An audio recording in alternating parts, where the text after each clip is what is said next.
पुढच्या बातमीकडे उपेंद्र द्विवेदींची भारताच्या लष्कर प्रमुखपदी निवड झालेली आहे। द्विवेदी 30 जूनला पदाचा कार्यभार स्वीकारतील।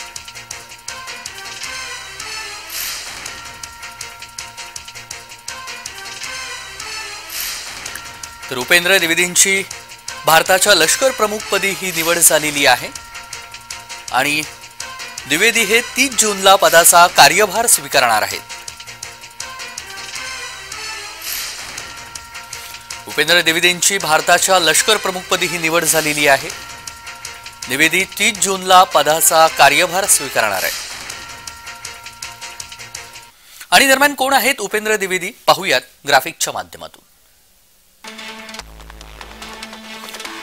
लेफ्ट जनरल उपेंद्र द्विवेदी हे सध्या उपलष्कर प्रमुख आहेत।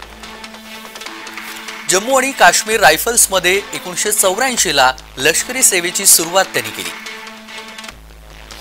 40 वर्षांच्या कारकिर्दीमध्ये देश आणि विदेशातल्या वेगवेगळ्या पदांवरती त्यांनी सेवा बजावली आहे। जम्मू काश्मीर रायफल्स, आसाम रायफल्स, 9 कॉर्प्सचे कमांड प्रमुख म्हणून त्यांनी कार्यरत देखील केलेले आहेत। रेवा सैनिकी शाळेचे विद्यार्थी, नॅशनल डिफेन्स महाविद्यालय, यूएस सैनिकी महाविद्यालयाचे विद्यार्थी आहेत।